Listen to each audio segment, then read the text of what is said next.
Hello बच्चों, how are you. आज हम बात करेंगे अभिक्रिया की आणविकता। पिछली क्लास में हमने बात की थी अभिक्रिया कोटि की। आज हम बात करेंगे अभिक्रिया की आणविकता। आणविकता से क्या तात्पर्य, क्या होती है अभिक्रिया की आणविकता। देखो, अभिक्रिया आणविकता क्या होती है। कोई भी प्राथमिक रासायनिक अभिक्रिया, प्राथमिक अभिक्रिया ऐसी अभिक्रिया जो एक ही स्टेप में होती है, एक ही पद में होती है, उसको बोलते हैं प्राथमिक अभिक्रिया। तो किसी प्राथमिक रासायनिक अभिक्रिया में भाग लेने वाले अभिकारक अब अभिकारक अणु भी हो सकते हैं, परमाणु भी हो सकते हैं, की संख्या जिनकी टक्कर के फलस्वरूप अभिक्रिया संपन्न होती है, उसे कहते हैं हम अभिक्रिया की आणविकता। देखो परिभाषा हम लिखें तो क्या लिखेंगे, किसी प्राथमिक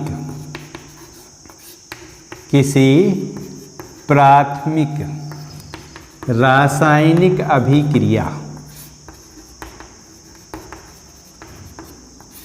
में भाग लेने वाले अभिकारकों, अब अभिकारक परमाणु भी हो सकते हैं और अभिकारक अणु भी हो सकते हैं। भाग लेने वाले अभिकारकों के परमाणु या अणु की संख्या जिनमें टक्कर को बोलते हैं संघट, हिंदी में बोले तो कोलाइड कहते हैं, जिनमें टक्कर या संघट के फलस्वरूप अभिक्रिया संपन्न होती है।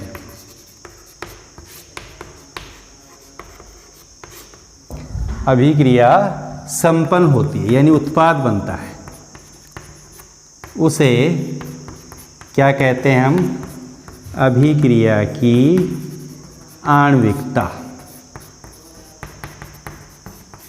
ठीक, समझ में आ गई बात। किसी भी प्राथमिक रासायनिक अभिक्रिया में भाग लेने वाले अभिकारकों के अणु या परमाणुओं की संख्या जिनमें टक्कर के फलस्वरूप अभिक्रिया संपन्न होती है, को ही बोलते हैं अभिक्रिया की आणविकता। देखो, जब भी कोई रासायनिक अभिक्रिया होती है तो अभिकारकों के अणु आपस में टकराते हैं, और अभिकारकों के अणु आपस में टकराते हैं तो टकराने से उनके बंध टूटते हैं, और बंध टूटते हैं तो नए बंध बनते हैं, जिससे उत्पाद बनता है। ठीक है, तो जिन अणुओं के मध्य जितने अणु आपस में टकराते हैं, जितने अणुओं के बीच में संघट होता है, वही क्या है, अभिक्रिया की आणविकता होती है। सामान्यतः अभिक्रिया की आणविकता 3 से अधिक नहीं होती। अभिक्रिया की आणविकता 3 से अधिक होने की संभावना बहुत कम होती है। क्यों? क्योंकि 3 से ज़्यादा अणुओं के मध्य इफेक्टिव यानी प्रभावी टक्कर होने की संभावना बहुत ही कम होती है। 3 से ज़्यादा अणुओं के बीच में प्रभावी संघट या प्रभावी टक्कर होने की संभावना बहुत कम होती है, और जब तक प्रभावी टक्कर नहीं होगी तब तक बंध नहीं टूटेंगे, और बंध नहीं टूटेंगे तो अभिक्रिया भी नहीं होगी। तो मैक्सिमम जो आणविकता है वो कितनी हो सकती है, 3 हो सकती है। 3 से ज़्यादा क्यों नहीं हो सकती? क्योंकि 3 से ज़्यादा अणुओं के मध्य प्रभावी टक्कर या ऐसी टक्कर नहीं हो सकती जिससे बंध क्या हो जाएं, टूट जाएं। इसको हम पढ़ेंगे, नेक्स्ट हम पढ़ेंगे कोलिजन थ्योरी, संघटवाद सिद्धांत, उसमें हम बात करेंगे। अब बात करते हैं हम कि जो आणविकता है ये किसके लिए है। देखो, हमने सबसे पहले लिखा प्राथमिक रासायनिक अभिक्रियाएं। जो प्राथमिक अभिक्रियाएं होती हैं, सिंगल स्टेप रिएक्शन होती हैं, जो एक ही पद में अभिक्रियाएं होती हैं, उनके लिए हम आणविकता को देखते हैं। जो जटिल अभिक्रियाएं होती हैं, एक से अधिक पदों में जो अभिक्रियाएं होती हैं, उनके लिए आणविकता को नहीं बताया जाता है। जटिल अभिक्रियाएं जो एक से अधिक पदों में होती हैं, उनके अलग अलग पदों की आणविकता बताई जा सकती है। पूरी अभिक्रिया की आणविकता को बताना संभव नहीं है। आणविकता अगर 1 है तो उसको बोलेंगे एकाणुक अभिक्रिया। आणविकता 2 है तो उसको बोलेंगे द्विअणुक अभिक्रिया। आणविकता 3 है तो उसको बोलेंगे हम कौन सी अभिक्रिया, त्रिअणुक अभिक्रिया। जैसे ए बदल रहा है किसमें, प्रोडक्ट में, तो यहाँ पर एक अणु भाग ले रहा है तो इसको हम बोलेंगे कौन सी अभिक्रिया, एकाणुक अभिक्रिया। क्या कहेंगे हम इसको, एकाणुक अभिक्रिया। ठीक, फॉर एग्जाम्पल एक आणुक अभिक्रिया को उदाहरण देखें हम NH4NO2 का अपघटन। NH4NO2 का अपघटन होता है किसमें, N2 प्लस 2H2। इसमें कितने अणु भाग ले रहे हैं, एक अणु भाग ले रहा है। तो ये कौन सी अभिक्रिया है, एकाणुक अभिक्रिया है। कौन सी अभिक्रिया है ये, एकाणुक अभिक्रिया है।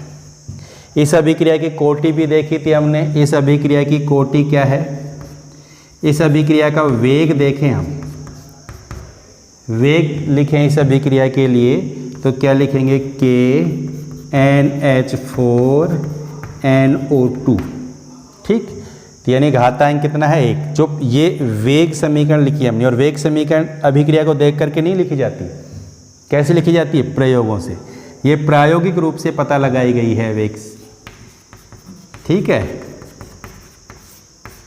इसका मतलब इसकी कोटि कितनी हो गई, एक, और आणविकता भी कितनी है इसकी, एक।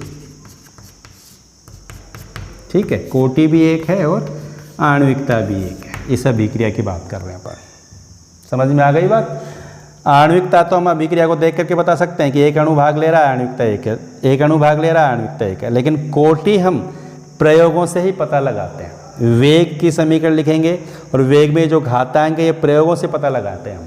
ये समझ में आ गया होगा, पिछले जो वीडियो में हमने कोटि ज्ञात की थी प्रयोगों की सहायता से, तो इसकी कोटि एक है और इसकी आणविकता भी एक है इस अभिक्रिया के लिए। समझ में आ गई बात। अब दूसरी अभिक्रिया का एग्जाम्पल देखते हैं हम, जिसकी आणविकता क्या है, 2 है। जैसे A2A प्रोडक्ट, तो इसकी आणविकता कितनी होगी, 2। इसको बोलेंगे द्विअणुक अभिक्रिया। क्या कहेंगे इसको हम, द्विअणुक अभिक्रिया। इस तरह की कोई अभिक्रिया हो A+B प्रोडक्ट, तो ये भी कौन सी अभिक्रिया होगी, द्विअणु। कितने अणु भाग ले रहे हैं अभिक्रिया में, 2। तो ये भी कैसी अभिक्रिया है, द्विअणुक अभिक्रिया। 2 अणु भाग ले रहे हैं तो द्विअणुक अभिक्रिया। ठीक है, इसका एग्जाम्पल देखें, जैसे H2 + I2 बराबर 2HI। ये इस प्रकार की अभिक्रिया है जिसकी आणविकता कितनी है, 2। अब इस अभिक्रिया के लिए हम वेग की समीकरण लिखें, प्रयोगों से पता लगाते हैं इस अभिक्रिया के लिए वेग समीकरण। तो क्या आती है, H2I2। इस पर घातांक कितना है, 1। इस पर भी कितना है, 1। इसका मतलब इस अभिक्रिया के लिए कोटि कितनी है, कोटि कितनी है, कोटि क्या होती है, वेग समीकरण में घातांकों का जो योग है ना, वही कोटि है। यहाँ पर भी 1 है, यहाँ पर भी 1 है। इसका मतलब कोटि कितनी हो गई, 2। और इस अभिक्रिया की आणविकता कितनी है, आणविकता कितनी है, 2। तो इस अभिक्रिया के लिए कोटि भी 2 है, आणविकता भी 2 है। समझ में आ गई बात, कोई दिक्कत नहीं। तो दो देखो, आणविकता में प्रयोग कहाँ से पता लग रही है, देख करके ही पता लग रही है। 2 अणु भाग ले रहे हैं, आणविकता 2। 2 अणु भाग ले रहे हैं, आणविकता 2। लेकिन कोटि जो है ना, वो देखने से पता नहीं चलती है, कोटि प्रयोगों से पता चलती है। प्रयोगों की सहायता से घातांक पता लगाए जाते हैं। ठीक, तो सामान्यतः इस अभिक्रिया के लिए कोटि भी 2 है और आणविकता 2। इस अभिक्रिया कोटि और आणविकता दोनों क्या है, समान है। नेक्स्ट एग्जाम्पल देखते हैं। अगर इस तरह की कोई अभिक्रिया है, 3A प्रोडक्ट, इसका मतलब इसकी आणविकता कितनी है, 3। इसको कौन सी अभिक्रिया कहेंगे हम, त्रिअणुक अभिक्रिया। क्या कहेंगे इसको हम, त्रिअणुक। ठीक, for example 2NO + O2, 2NO2। ठीक है, कितने अणु भाग ले रहे हैं, 2NO + O2। तो इसकी आणविकता कितनी हो गई, त्रिअणुक अभिक्रिया है, 3 है इसकी आणविकता। समझ में आ गई बात। तो इस अभिक्रिया की आणविकता कितनी है, 3 है। ठीक है, तो ये हो गई त्रिअणुक अभिक्रिया जिसकी आणविकता कितनी है, 3 है।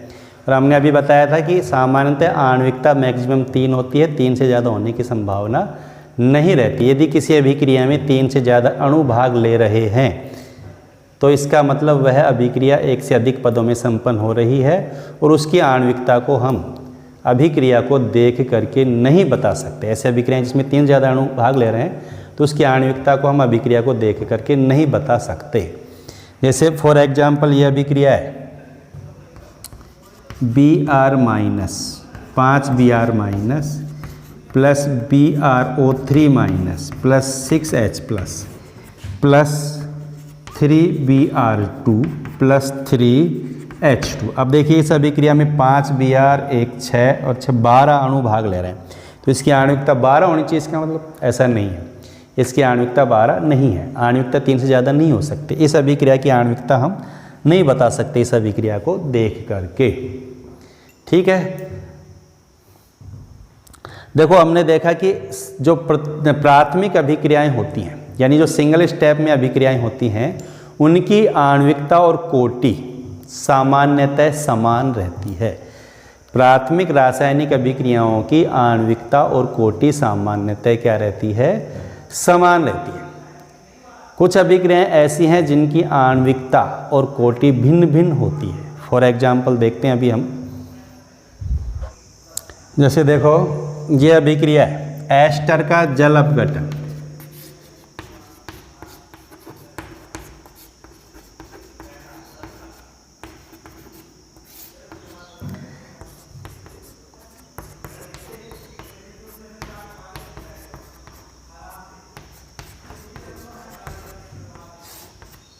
इस अभिक्रिया में देखें हम, तो एस्टर का जल अपघटन होता है तो क्या बनता है?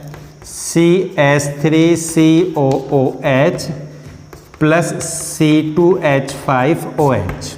ठीक है, इस अभिक्रिया में एक तो एस्टर और एक कौन है? जल, 2 भाग ले रहे हैं। तो इस अभिक्रिया को देखें तो इसकी आणविकता कितनी है अभिक्रिया की? 2। इस अभिक्रिया की आणविकता कितनी है? 2 है। क्लियर? क्योंकि एक एस्टर और एक H2O, एस्टर का अणु और H2O के अणु के मध्य टक्कर होती है तो अभिक्रिया संपन्न होती है। अब इसकी कोटि देखें तो पहले इसके लिए वेग की समीकरण लिखें। देखो इसकी जो कोटि होती है वो कितनी होती है उसको देखें हम, तो K प्रायोगिक रूप से हम पता लगाते हैं इसकी कोटि COOC2H5, ठीक, और H2O।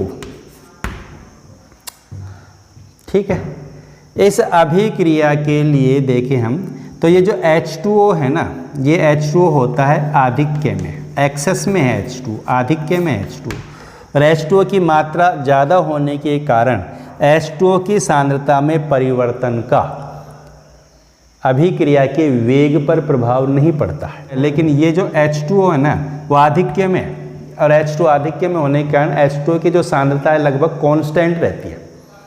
क्या रहती है? H2O की सांद्रता कांस्टेंट रहती है, यानी KH2, K तो कांस्टेंट है, यहाँ H2O की सांद्रता भी कांस्टेंट है, क्योंकि ये आधिक्य में होने के कारण इसमें बहुत कम परिवर्तन होता है। जैसे इसके मान लीजिए 1000 मोल है और इसका 1 मोल है, तो इसका 1 मोल इसके 1 मोल से क्रिया करेगा, 999 मोल तो इसकी क्रिया नहीं करेंगे। इसका मतलब इसकी सांद्रता में बहुत ज़्यादा परिवर्तन नहीं होगा। आधिक्य में होने के कारण इसकी सांद्रता में परिवर्तन नहीं होता है। इसका मतलब यहाँ ये जो H2O है इसकी सांद्रता क्या है? कांस्टेंट है। K तो कांस्टेंट है, या H2O की सांद्रता भी क्या है? कांस्टेंट है। और इन दोनों, ये भी कांस्टेंट, ये भी कांस्टेंट, तो एक नया कांस्टेंट लिख सकते हैं अपन, क्या? K dash. तो वेग डिपेंड करेगा किस पे? K, और ये भी कांस्टेंट हो गया तो K डैश CH3COOC2H5 की सांद्रता। क्लियर? यानी अभिक्रिया का वेग H2O की सांद्रता पर निर्भर नहीं कर रहा, केवल एस्टर की सांद्रता पर निर्भर कर रहा है। इसका मतलब इस अभिक्रिया की कोटि कितनी हो जाएगी? कितनी हो जाएगी कोटि? 1। ठीक, लेकिन इस अभिक्रिया की आणविकता कितनी है? 2।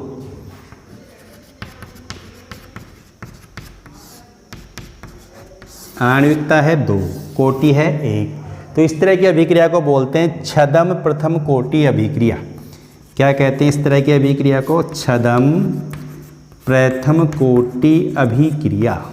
तो इस प्रकार की अभिक्रिया जिसकी आणविकता तो होती है 2 लेकिन कोटि होती है 1, उसको बोलते हैं कौन सी अभिक्रिया? छद्म प्रथम कोटि अभिक्रिया, सूडो फर्स्ट ऑर्डर रिएक्शन, जिसका एग्जाम्पल ये है। समझ में आ गई बात? एस्टर का जल अपघटन इस प्रकार की अभिक्रिया का एक उदाहरण, ये ध्यान रखना, ये आता है एग्जाम में, छद्म प्रथम कोटि अभिक्रिया का उदाहरण लिखिए या सूडो फर्स्ट ऑर्डर रिएक्शन का एग्जाम्पल लिखिए। इस अभिक्रिया में जल की सांद्रता पर अभिक्रिया का वेग निर्भर नहीं करता है। क्यों नहीं करता है? क्योंकि जल की सांद्रता आधिक्य में है, आधिक्य में होने का इसकी सांद्रता में बहुत ही कम परिवर्तन होता है। H2O की सांद्रता परिवर्तन का वेग पर कोई प्रभाव नहीं पड़ता है। H2O की सांद्रता क्या रहती है? अभिक्रिया होने पर लगभग कांस्टेंट रहती है, कांस्टेंट रहती है।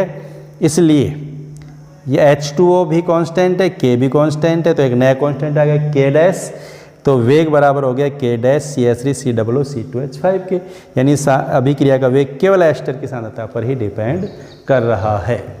तो इस तरह की अभिक्रिया को बोलते हैं छद्म प्रथम कोटि अभिक्रिया। अब बात करते हैं अभिक्रिया की आणविकता और कोटि में क्या अंतर है।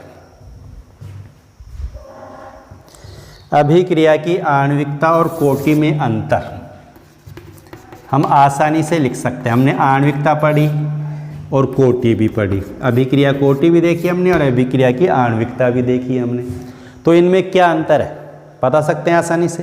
पहला अंतर तो देखो क्या है, अभिक्रिया की आणविकता सैद्धांतिक राशि होती है, इसको हम अभिक्रिया को देख करके बताते हैं।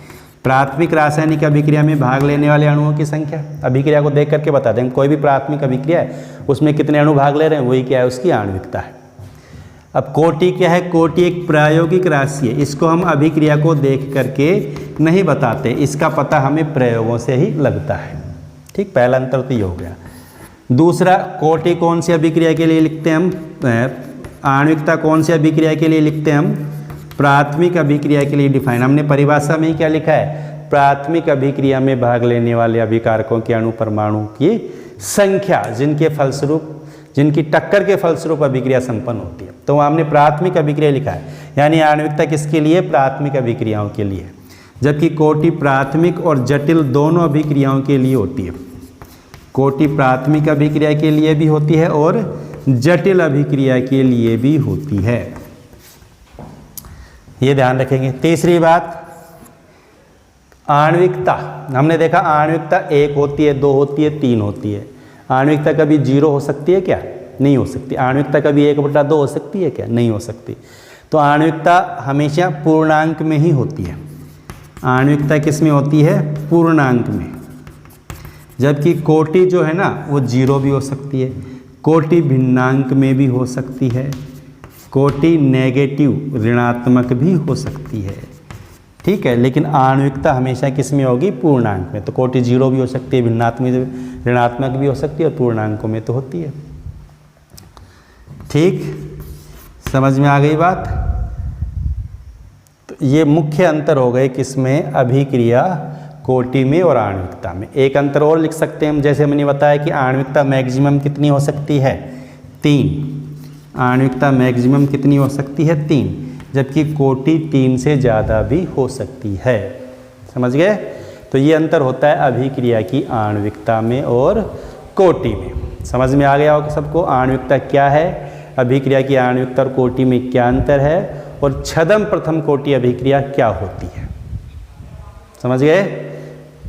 वीडियो को आपने पूरा देखा, इसलिए आपका धन्यवाद। वीडियो को ऐसे ही लगातार देखते रहिए और आगे बढ़ते रहिए, निरंतर पढ़ते रहिए।